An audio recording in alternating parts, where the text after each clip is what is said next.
It's going to be a secret that a lot of people won't know how to do until they learn how to do it and get guidance and coaching and discipline and structures and habitual rituals to obtain in their life. But it's a path, it's a journey.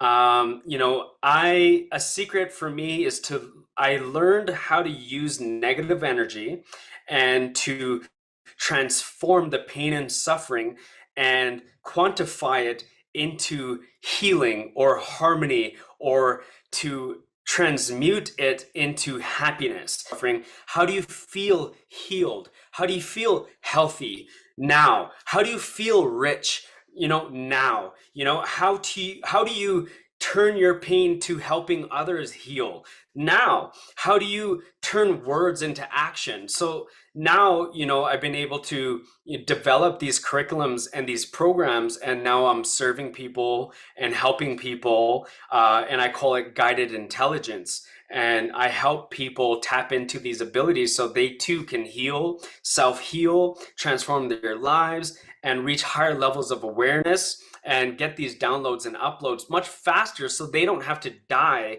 to say that I could have, should have, or would have done it differently, right? So that's how my life has changed.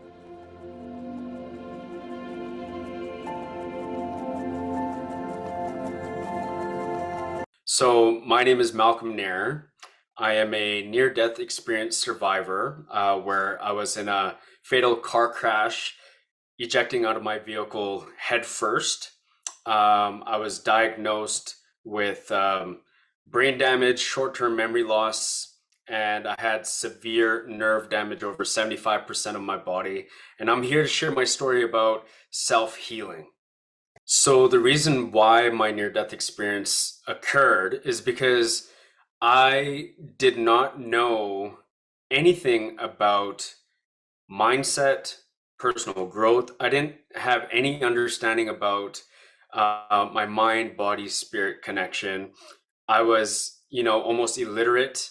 I used to drink and drive and be on, drugs and alcohol. And, my development with, learning and understanding and respecting and self-love wasn't there. I had no idea about personal growth. I had no idea about um, source or energy or wisdom or God. Like, these things weren't around me in my environment. They weren't in my radar at all. And I feel that, you know, knowing now that my spirit is guiding me through my guided intelligence, it inevitably led me to a death, a rebirth. And so I didn't capture the whispers before my NDE. I didn't hear the faults, the fraudulence, the mistakes. I didn't know how to heal my traumas, my blame, my resentment. I didn't know how to appreciate, understand, hear, see, and feel my ego mind and my ego spirit. So I was being tested with these cycles and these patterns, and I was getting all this karma in my life because of what I was projecting out and the way I was looking at things. Nothing was changing. And one day I was, drinking alcohol, doing drugs. I was at a friend's house. We were partying and, listening to music, and I was on mushrooms and alcohol and marijuana and cocaine, and just kind of, I thought I was living the life by chasing acquaintances and friends that weren't really my friends. You know, um, I didn't understand much about awakening and learning about life itself.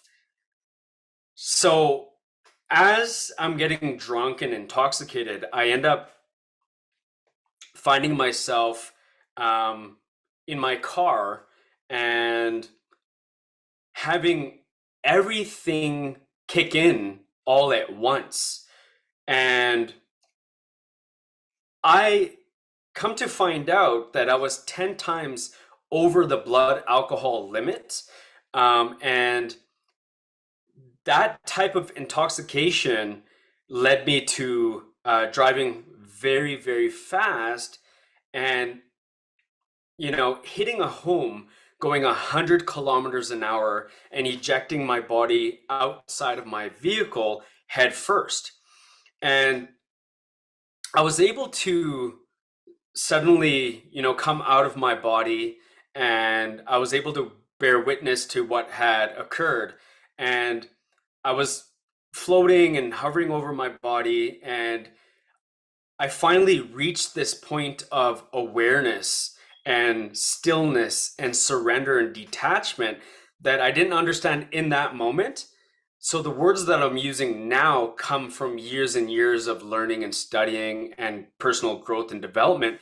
But at that moment, I was out of my body, and I was experiencing this emptiness, this stillness. I had no feeling, and I see my body just kind of laying there dead, unconscious, and I could not move.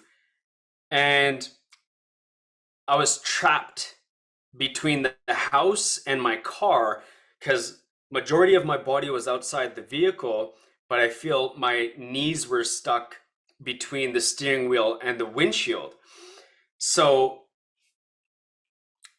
me speaking on healing and abilities and powers, I was able to go back in and out of my body several times throughout my story that I'm going to explain. But the first time that I was able to go back into my body, I was able to give myself this power to crawl out of my vehicle and pull myself out onto the passenger side.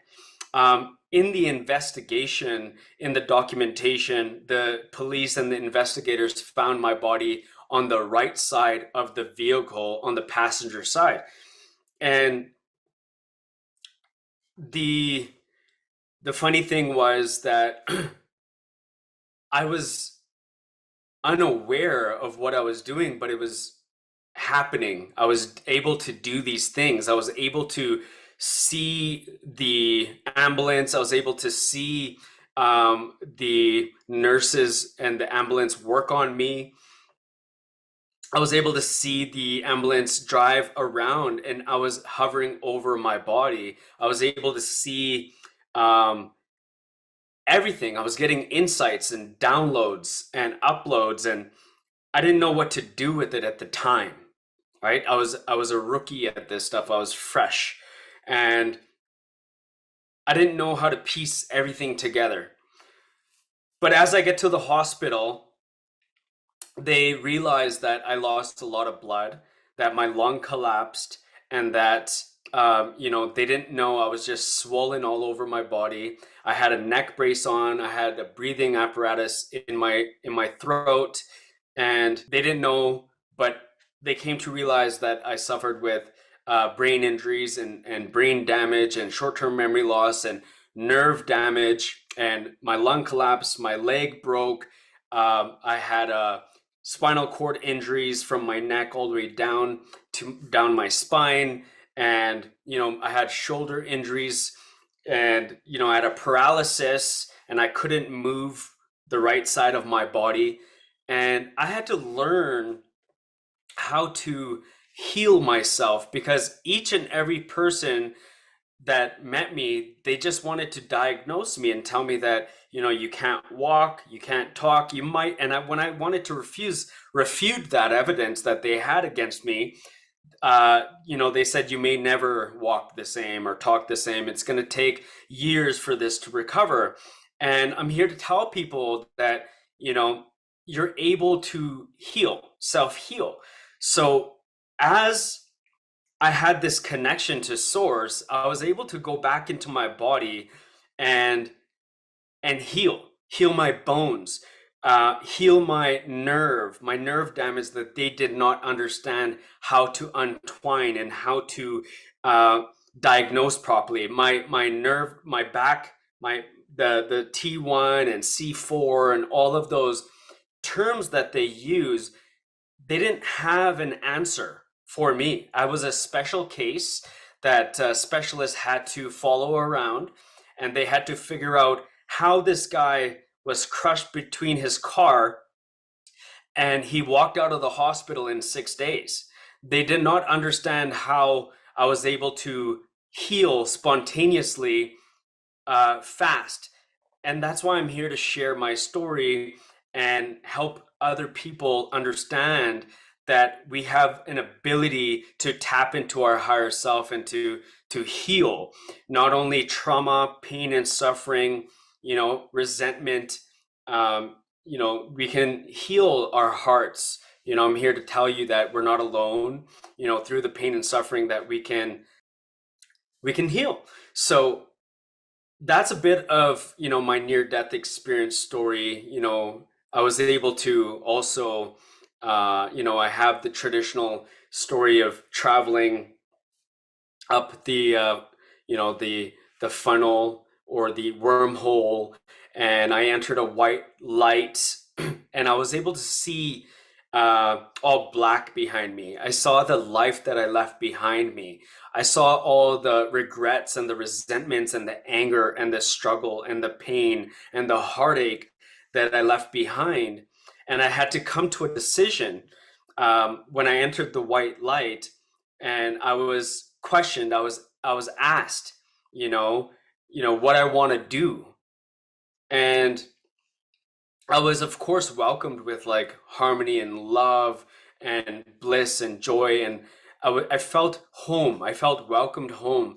I didn't feel the pain and suffering that I left, but I did see the pain and suffering that I could have and should have and would have done differently. Like I definitely saw the way I was, the way I treated people, the way I saw my life, and the regrets. And, I didn't know that I was going to come back into that kind of a crippled body and relive everything again and learn how to rediscover myself and change my traits, my characteristics, my identity, my failures, my fraudulence, my resentments, my anger. And I asked if I can come back. I said I want to go back. And I was welcome to go back. I was asked twice, "Are you sure that you want to go back?" I was confronted by a white light and um, a compassion and love, and I was able to see angels. I saw about 7 to 12 angels surrounding my distance, all in harmony, bowing down of this respect, like they're the students of life, just as I was here as a spiritual being having a human experience. They were as well. But I was able to tap into the guidance and the wisdom much better now. So higher source asked me, "Are you sure?" And I said, "Yeah, I'm sure." And without telling me and without knowing what I was going to face coming back, I was welcomed back. So the same way I came up into where I was, I fell back into the darkness and I entered back into the wormhole, the tunnel back down, and I was able to see the horizon. I was able to see the hospital and come through the hospital, come through the walls, and and at that point, I also was able to take advantage of being a spirit and travel through walls and go and tap into phone calls and hear people's whispers and people talking and watching things and seeing things. I was able to come in and out of my body when they were taking me in for surgery, and I was able to be present and close by my body. But there had to be a decision that had to be made. So my mom was asked, you're going to have to unplug him at some point. So while these decisions were being made and contemplated, I was being taken back and forth for surgeries, and I was going back and forth and watching people pray and talk and answer phone calls. And, I saw that my body was fragile, and I could not breathe at one point. So I was able to come back into my body again and realize that if I did not take off my neck brace, that I was not able to breathe properly because I was suffering from inside my body, that I couldn't breathe and I was very dehydrated. And I was able to come back into my body, take off my neck brace, and when my mom saw that I did that, she started crying and she started panicking and calling the nurses and the doctors. And they said he's responding, maybe he's responding, and she had to, make sure that she didn't do it and that it just happened. She found me like that. So all these strange things started to occur and questionable things that people didn't have answers for that I'm able to answer now. And things like even coming to life, like healing, like certain ailments and dis-ease and discomforts and sicknesses, and coming off of pharmaceuticals. Over 15 years I have not touched pharmaceuticals. I don't have a doctor. I self heal. I help clients do the same thing, going from pain and suffering from ailments in their legs, having chest pains for 20 years. All these things that we're able to do, I was able to do then, but I did not know how. So I had to learn and rediscover these abilities. So, long story short, when my mom unplugged me, it was the same instance where I had that conversation to come back to earth and come back into my body.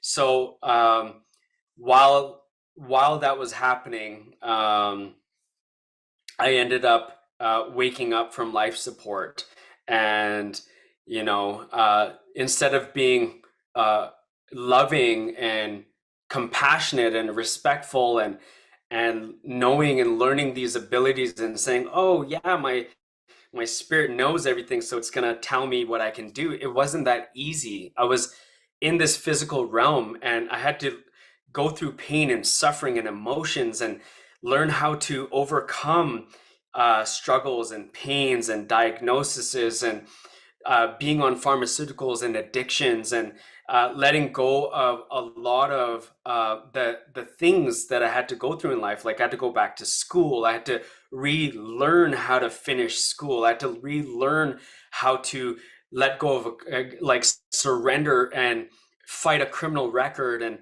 I had like issues with court and custody with my first child. And I was always getting these cycles happening, like getting arrested and having aggression and road rage. So I had to learn how to tap in while going through everything all over again. and slowly but surely I have been able to successfully do things even after, like I broke my collarbone a couple years ago. Like my car accident was in 2010, but just a few years ago I broke my collarbone. And the same thing in real life here happened, that they said this is going to take 12 weeks or 12 to 6 months, and I was able to heal it within 6 days to 3 weeks, where I was lifting boxes and moving things around. And when you break a collarbone, you're not supposed to do those things, but I completely was able to heal that. And things in my body, and I had blood clots from the car accident and being in a crutches and a wheelchair. And I had I was on blood thinners, I was on painkillers, I was on T4, Tylenol 4, Percocets, oxycodone, plus I was addicted to like cocaine and crack addict when I was younger, a younger child. So like I had that addictive personality, so I would relapse and get into cigarettes and drinking again, and getting back into like, like hanging out with girls, and chasing friends. And I had to learn how to accept, how to find myself and be worthy to myself, and go through the pain and suffering differently in order to heal and make sacrifices. So I'm trying to make a very long story short. A lot of the transformations were me being able to foresee and predict and premonize my future existence into the here and now. Being able to rewire and rewrite my destiny, being able to see, things happening in advance and being able to shift realities, tapping into source, tapping into thoughts and frequencies, and, understanding how to positively persuade and positively manipulate circumstances like my healing, my bones, like addictions, and being able to maneuver, conversations and understand things a lot better through the power of the mind body spirit connection. So now I was able to, discover what's my purpose, why am I here, why did I go through everything, why me, why, what's going on. And as I was waking up, had to put myself through so much more challenges and suffering, like leaving the 9 to 5 world, leaving the doctor and medicated world. Like stop eating bread and milk and pharmaceuticals, and stop believing and trusting all these things that's happening in the world today, and go through these transitions. And it's hard to be comfortable being uncomfortable, but putting myself through that pain and suffering differently, instead of staying in a comfort zone, I was able to transform and transition and take leaps and strides to heal people and help people, and learn that, maybe I'm here for a reason or a purpose. So I was able to, make, more money, or leave certain jobs that was making me more money, and learn how to be at ease and peace and feel love, feel successful while you have no money, or while you're going through pain and suffering. How do you feel healed? How do you feel healthy now? How do you feel rich, now?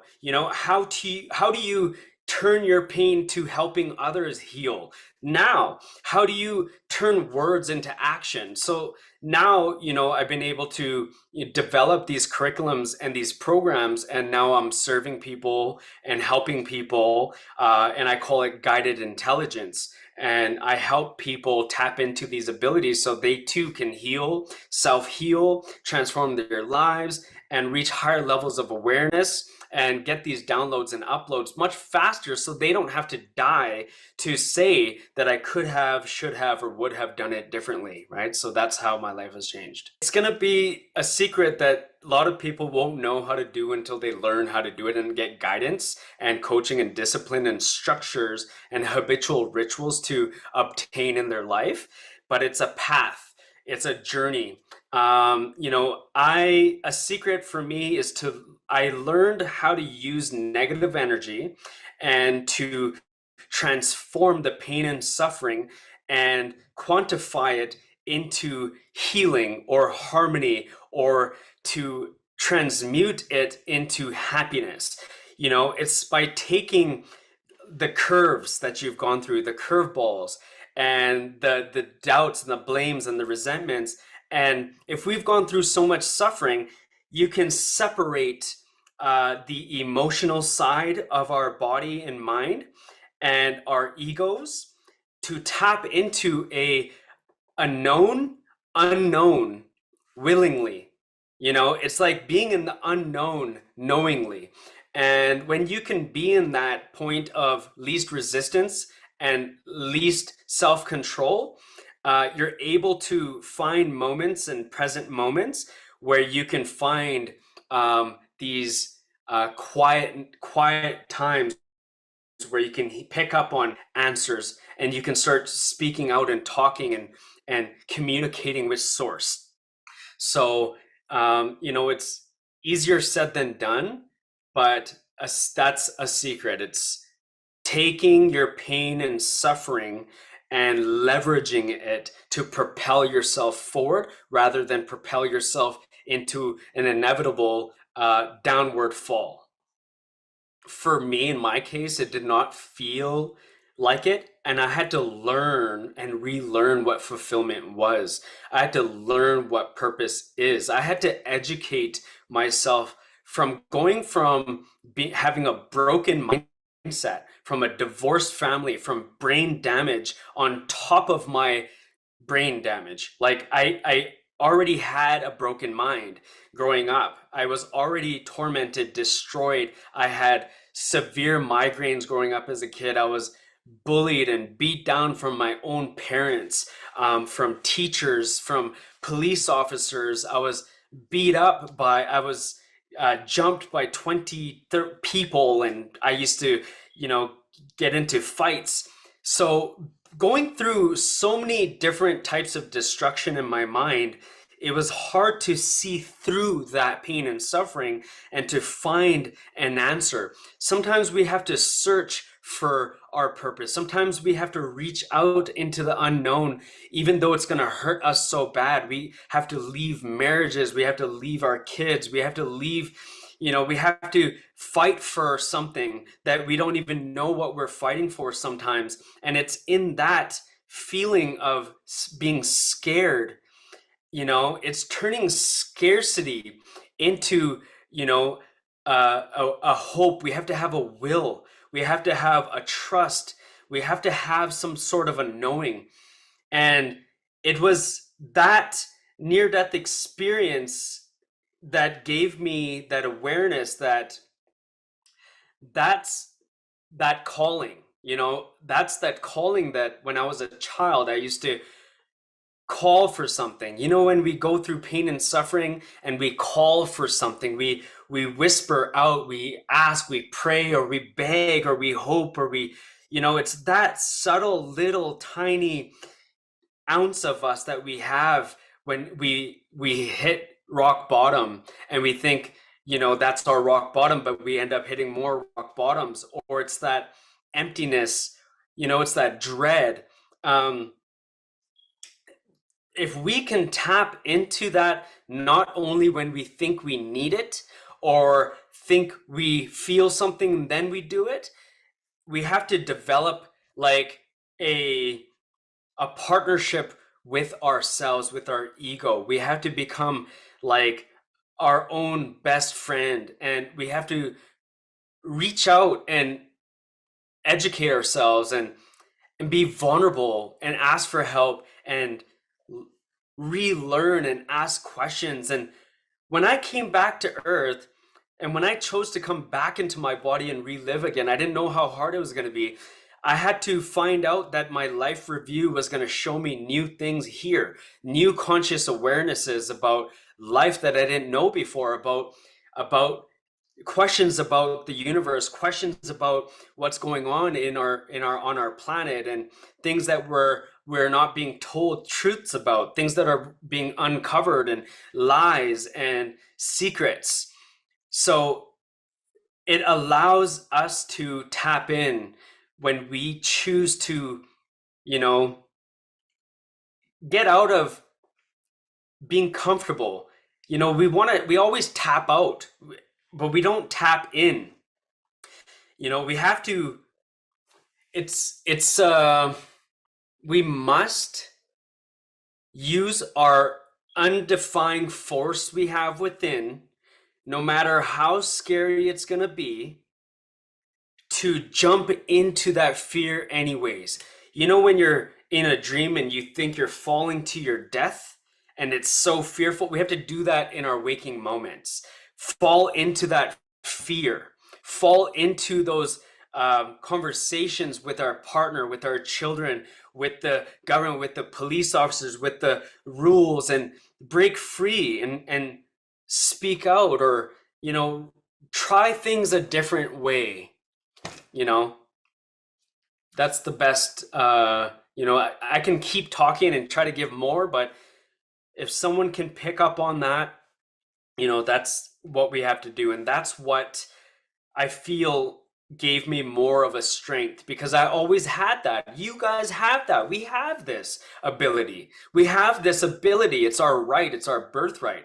We just need to do it. You know, we need to do it. We need to you know, find strength in the weakness, you know.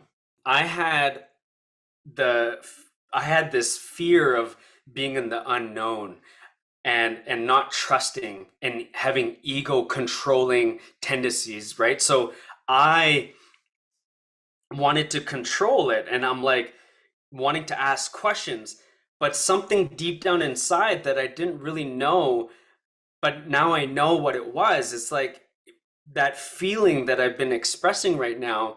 I had to sit in that emptiness, in that unknown, in that, trust, and be willing um, to surrender and relax. And that's what got me through the pain and suffering. I had to have a drill drilled through my skull, and I have all these scars. I have all these scars here, glass, shards of glass, um, all these stitches and stuff in my head, in the back of my head. I have all these scars and stuff like that. Deep shards of glass were all over inside of me. And when I woke up from the second decision I had to make after surviving a near-death experience was fear. I felt anxiety and stress and depression and all of the feelings of, well, why me? Why is this happening to me? I just survived a near-death experience, and now I have to go back into surgery and they have to drill into my skull. So, and I have bleeding in my brain, and I have brain damage, and I'm paralyzed, and I have nerve damage, and I had to turn all of what's happening to me to surrender. And I had to go through these practices by being in the pain. And when I woke up from the not when I woke up, I was awake through this surgery, because they cannot put you to sleep. And the only thing I had was numbing being given to me. So for 4 hours after the numbing went away after the surgery, it took 20 minutes for the numbing to go away. And for 4 hours, I had to live with pain and suffering. Imagine being drilled in your head and all I give you is some numbing. And then 20 minutes after the numbing goes away, you have to relive all of the drilling in your skull. And that type of pain is what people go through, but in different types of metaphors, different types of examples and scenes in their life. And I had to learn how to embrace the pain and suffering differently. And that's what I had to do, was just embrace it and let it go. And when I did that, um, it took me to the white light. It took me to the bliss. It showed me the light.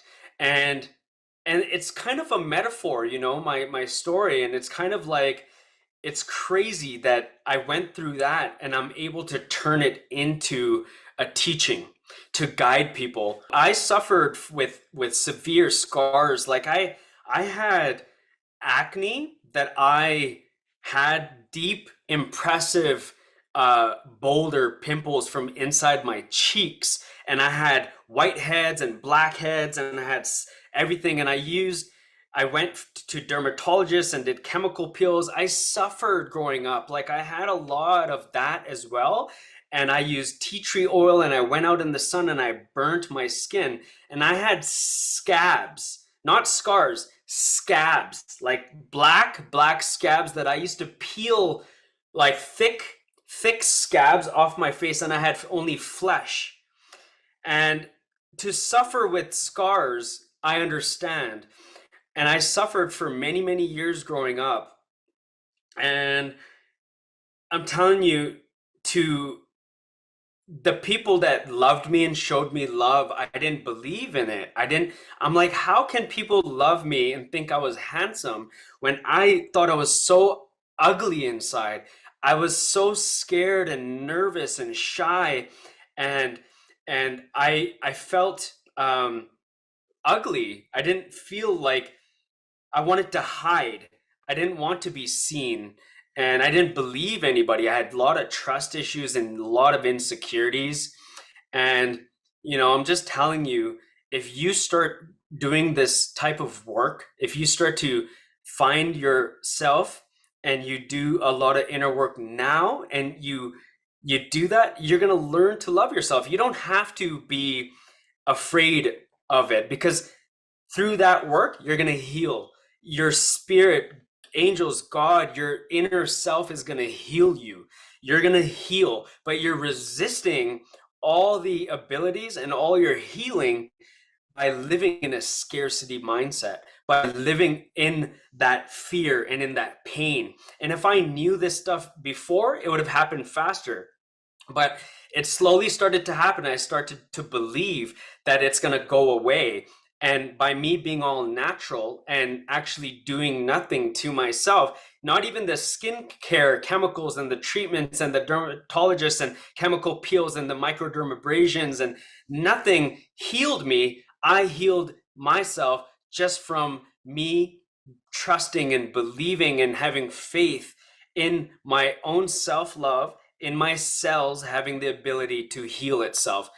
But yeah, for people who have scars, no matter what, it's hard to look at yourself the same, and I understand, because when I came back to life and I was in wheelchair rolling around, I was the grumpiest person, but I was seeing some people with love and joy and smiling and happy and bliss. And I was like, how dare them? Like, what the heck? They don't know nothing. Like, that's fake. I know what's real, and I'm pissed off, and what the heck, poor me. And when we start to read and learn and watch stories and look at interviews and understand people that have gone through what you're going through, and we start to relate and resonate with stories, we will capture an empathy that we are lacking inside, for ourselves and for others in the world, on the planet.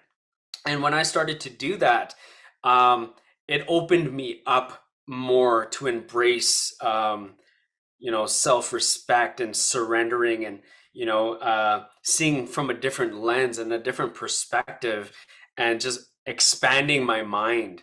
So yeah, all these things, and I'm saying so much, has to do with your journey, and I'm trying to give your audience as much as they deserve, and they deserve more, right? So before I get into how they looked, angels to me are the way you resonate to your vibration and your frequency.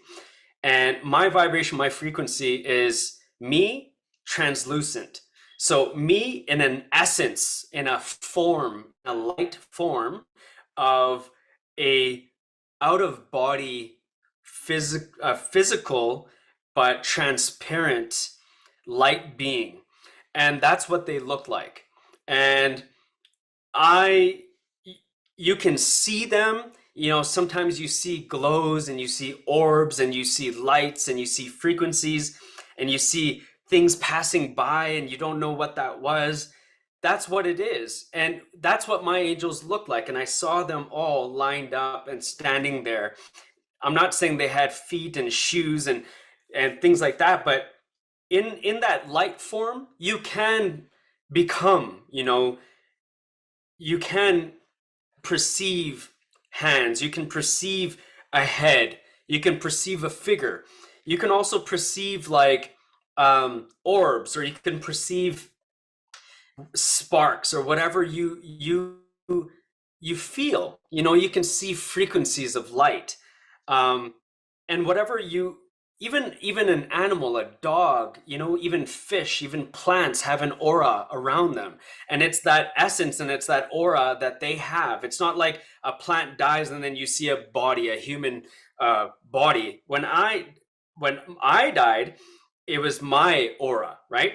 When you see a plant and you take photon pictures, it's the aura of a plant, it's the aura of a dog, right?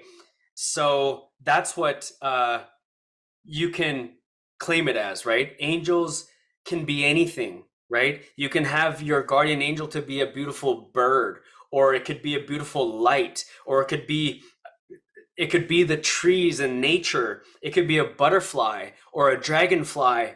It's just how you resonate with your higher self and what you truly believe and what you truly want to know and trust. And if you tap in enough, it will show you the proof. You'll see angel numbers. You'll see that bird flying around all the time. If you want to see your or bunny rabbit, you'll see that bunny rabbit all the time. If you want to see somebody or get a phone call, you'll get that phone call. If you want to get a car or if you want money, you'll get that car and you'll get that money. But start to change who you are, so then what's outside of you starts to reflect that, right?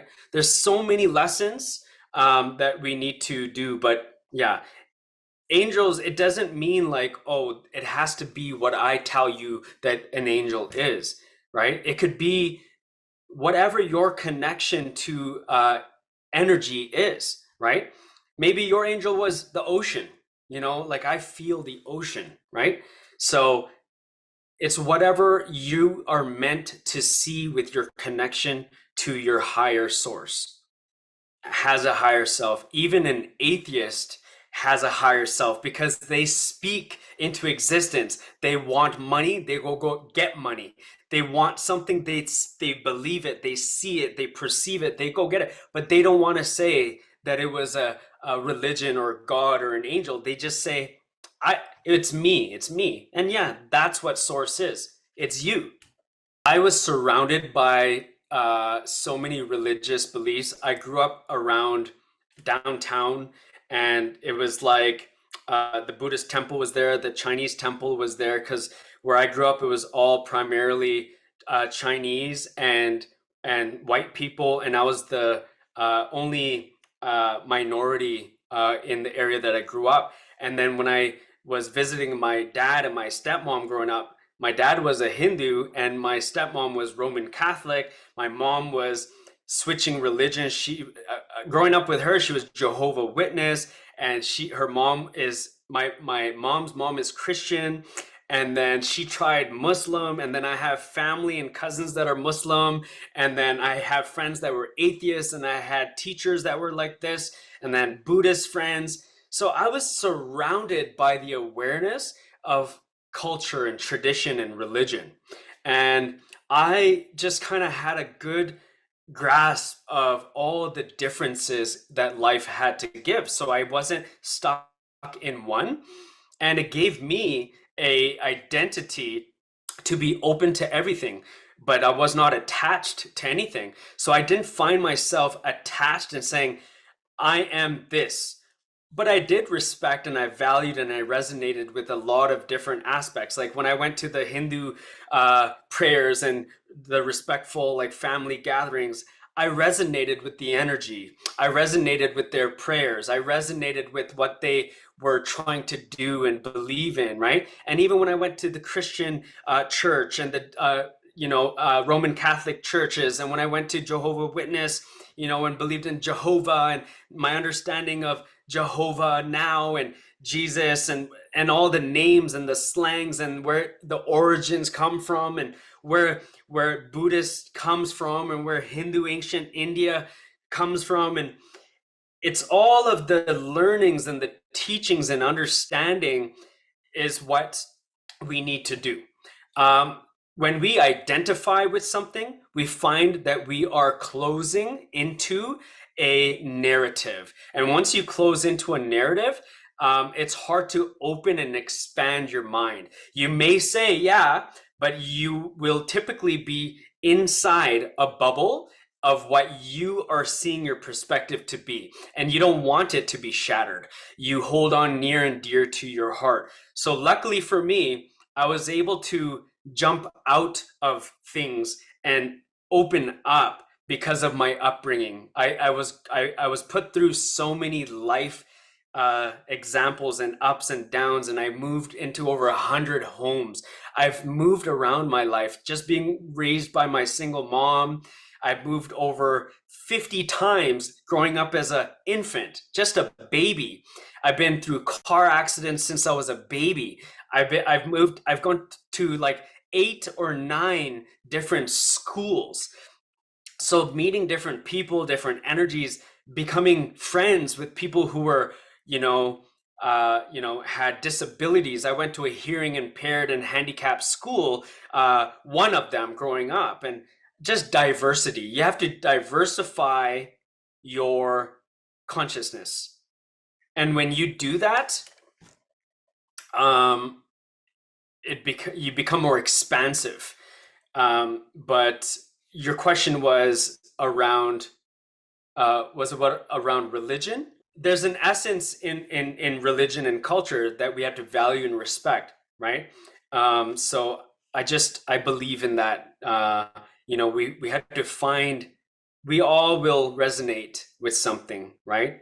And I like to challenge myself to resonate with things and try to seek understanding, even in things we don't understand very well, to just challenge ourselves. And that's what wires and fires, and we start to tap in and just kind of unlearn and grow and kind of be a student of life. I don't have nothing bad to say, or I don't have a perspective per se about religion. It's just find out about others, find out about cultures, traditions, religions. That's what I love. So I'm not religious. I'm very open, but I'm also a believer, and I believe in you. I believe in what they say. I believe in that, but I just don't believe in the organized rules, dictatorship, and control. Our cells, our skin, our microorganisms, our parasites are conscious. Our land, our earth, our soil, everything is conscious. Our hair is conscious. The words we speak is conscious. Our thoughts are conscious. So that's my take on consciousness. And we can expand it all. If we don't, that's why people are in a cycle of getting sick and they need Tylenol cough syrup, or they need a pharmaceutical, or they need this. They think because they've made it so conscious that it forms a conscious belief. So consciousness is expansive. You can manipulate consciousness because, although it's free will, you're able to manipulate it as well. I manipulated my consciousness, but it took a lot of habitual rituals. It took a lot of sacrifice, a lot of discipline, a lot of uh, jumping into those narratives and those belief systems that I had to break out of. I had to speak different existences to my consciousness. It's like tapping into multiple dimensions. You can take poison from someone that gave you poison or a curse or voodoo magic or a spell, and you can still maintain healed. You don't have to be touched by that, but it takes a lot of work. There's people out there that use it, but it's your belief system and what you attract or de-attract, what you propel or repel away from you, right? You're a magnet, right? But when it comes to that, it's like, what do you want to believe? What do you want to feed? Are you feeding into it? That's what they want. They're just using the power of their belief to attract a lower frequency that can grab you at that lower vibrational state. So someone can affect you based on what your theory is, right? That's how any parallel string theory and all these quantum fields and thoughts work. Your thought will resonate with someone else's thought, right? If your thought is so separated from someone else's, you're not going to attract that person on your platform. It's like, it's who we attract, right? And of course you can attract, a car, a man, a woman. You can manifest children. You can manifest, your nails to grow faster, or your body to heal better. it's all with this. But yeah, to answer your question, you can repel what may be coming towards you. You just have to perceive it, premonize it, visualize it, and understand and be prepared. My message to your audience would be, you know, find answers, ask questions, be open even when you feel you were brought up a certain way, raised a certain way. Challenge it no matter what, because we are here to challenge the narrative and express and expand our consciousness. So you must expand your consciousness. And in order for you to receive what you want, and the reason why you're not getting it and you're getting what you're getting in your life is because the universe and the world is giving you exactly who you are. So once you change who you are through belief, the inner dialogue, the retraining, the new habitual rituals and the new patterns and new sacrifices you're making and tapping in, you're going to start to expand inevitably. It's going to start to happen, express itself. And you're going to be the result of that outcome instead of being the circumstance of the outcome, right? You don't want to express yourself based on what's happening outside of you. You want to create your energies to manifest outside of you, right? So, I would tell you guys to keep doing what you're doing. You're on a journey. Don't have to feel rushed. You don't have to chase, because as soon as you're chasing energies away from you. Be in the calm, practice mindfulness, mindful breathing, mindful thinking, and be in tune with every conscious thought and unconscious thought by retraining and rewiring and reprogramming yourself. Just keep doing what you got to do and just know and trust no matter what. Doubt, take that fear, take the bully, and do what you got to do anyways. I was bullied for years growing up as a kid, and I know what it's like. I was bullied through my adult years as well. I was bullied through my weirdness, and no matter what, find yourself in being in your own isolation sometimes can be the best beautiful growth that you deserve.